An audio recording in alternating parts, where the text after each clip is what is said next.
हाणे असां वटि जेको न सुठो दोस्त आहे हिकिड़ो असांजो एज़म भट्टी साहब, तमामु बहितरीन लिखंदड़ आहे, नक़ाद बि आहे, शाइर बि आहे ऐं तारीख़ ते सुठो कमु कंदड़ आहे, बहितरीन कंपेयर बि आहे। मुंहिंजे दोस्त एज़म भट्टी खे गुज़ारिश कंदसि पाण जेको न बकाए गरजाणी जी कंपेयरिंग पाण संभाले।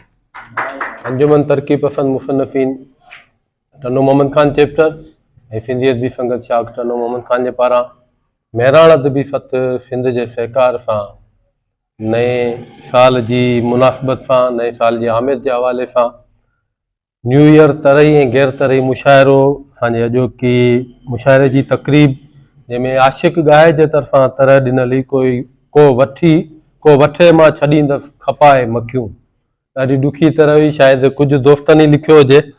ऐं उन मुशाइरे जी महफ़िल जी जेका सदारत आहे सिंधी ॿोली जो इंतिहाई ख़ूबसूरत शाइर शर्फ़ निज़ामानी करे रहियो आहे। असांजे अॼोकी मुशाइरे जो महिमान ख़ासि साईं आगा जान आगा आहे, जॾहिं त एज़ाज़ी महिमान साकी साहिर साहब, साईं रफ़ीक़ास लिगारी, साईं रफ़ीक़ास लिगारी महिराण अदबी सत सिंध जो सदर बि आहे, सिंधियत बि संगत शाख टनो मोहम्मद खान जो सेक्रेटरी बि आहे। उन सां गॾोगॾु साईं एजाज़ अली जिस्कानी पाण अंजुमन तरक़ी पसंद मुसन्निफ़ीन टनो मोहम्मद खान चैप्टर जा सदर आहिनि ऐं सिंधियत बि संगत शाख टनो मोहम्मद खान जा जॉइंट सेक्रेटरी बि आहिनि। आशिक़ गाहे मूंखे कंपेयरिंग जे लाइ सॾु कयो, पर आउं सोचां पियो त कंपेयरिंग खां पहिरीं आउं पंहिंजो मिड़ई वारो बि वठी वञा हलियो, जेसी ॿिया दोस्त भले तयारी कनि। सभु दोस्त लॻा पिया आहिनि मोबाइलनि में तयारी जे चकर में। हिकिड़ो तरही गज़ल मुंहिंजो पुराणो लिखियलु आहे, उहो ॿुधायां, पोइ वरी मज़ाया मुशाइरे जी मुनासिबत सां हिकिड़ी पेरोडी आहे। साईं मुख्तार इजाज़त आहे, सदर साहब जी इजाज़त सां तरही गज़ल आहे। हयाती बि मुंहिंजी जरी थी लॻे, हयाती बि मुंहिंजी जरी थी लॻे, हवा वक़्त जी बि ॻरी थी लॻे। हयाती बि मुंहिंजी जरी थी लॻे, हवा वक़्त जी बि ॻरी थी लॻे। न मूमल न सूमल पुॼी थी सघे, न मूमल न सूमल पुॼी थी सघे, ॾिसो छोकिरी का परी थी लॻे। करियो ज़र जो मोहताज माण्हू छॾे, करियो ज़र जो मोहताज माण्हू छॾे, अगरि गत ज़र जी ज़री थी लॻे। करियो ज़र जो मोहताज माण्हू छॾे, अगरि गत ज़र जी ज़री थी लॻे। रुलायो फ़िक्र झूपड़ीअ जे सदा, रुलायो फ़िक्र झूपड़ी जे सदा, ग़रीबनि खे लोरी वरी थी लॻे।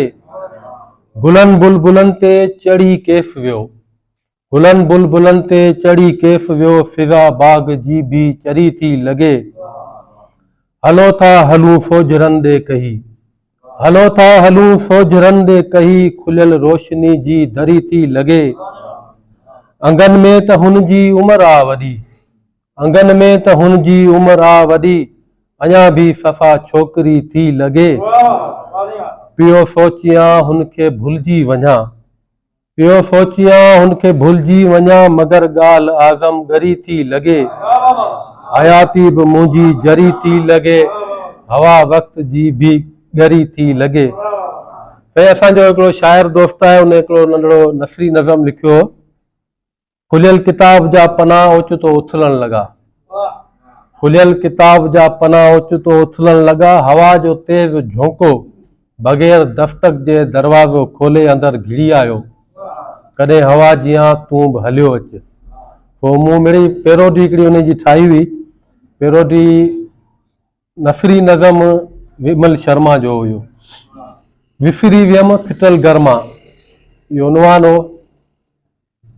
घिटी जा सभु कुता ओचितो भौंकण लॻा, घिटी जा सभु कुता ओचितो भौंकण लॻा, हिकिड़ो सफ़ा थुलो ॿिलो, घिटी जा सभु कुता ओचितो भौंकण लॻा, हिकिड़ो सफ़ा थुलो ॿिलो, बिना के साईअ जे दरीअ मां अंदरि टिपी आयो।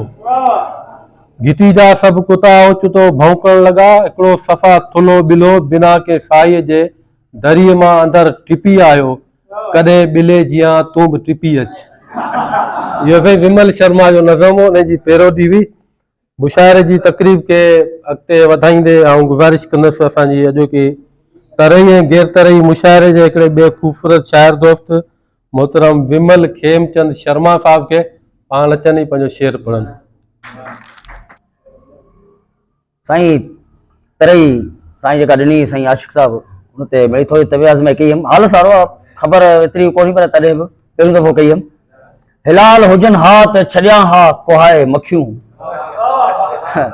हिलाल हुजन हाथ छॾियां हा कुहाए मखियूं, चखण ख़ातिर ॾिसां हा थोरो आज़माए मखियूं, कोई वठे मां छॾींदुसि खपाए मखियूं। खाइण में त बिल्कुलु देर न करियां हा, खाइण में त बिल्कुलु देर न करियां हा, टांडनि ते आस्ते आस्ते पचाए मखियूं, कोई वठे मां छॾींदुसि खपाए मखियूं। नथियूं ॾियनि सुम्हण नथियूं ॾियनि खिलण मूंखे, नथियूं ॾियनि सुम्हण नथियूं ॾियनि खिलण मूंखे, घिरियो पवनि नक में मुंहुं लिकाए मखियूं, कोई वठे मां छॾींदुसि खपाए मखियूं। मच्छर हणनि चक राति जो ऐं चंबा तमाम, मच्छर हणनि चक राति जो ऐं चंबा तमाम, नथियूं ॼाणनि सफ़ा सुयूं लॻाए मखियूं, कोई वठे त मां छॾींदुसि खपाए मखियूं। ओबासी ॾिनमि त हली वयूं सभु वात में, ओबासी ॾिनमि त हली वयूं सभु वात में, दिमाग़ छॾींदियूं बिल्कुलु फेराए मखियूं, कोई वठे मां छॾींदुसि खपाए मखियूं। चढ़ियो क्रोध कंध ते, चढ़ियो क्रोध कंध ते त खणंदुसि ॾंडो, चढ़ियो क्रोध कंध ते त खणंदुसि ॾंडो, विमल घर मां छॾींदुसि भॼाए मखियूं, कोई वठे त मां छॾींदुसि खपाए।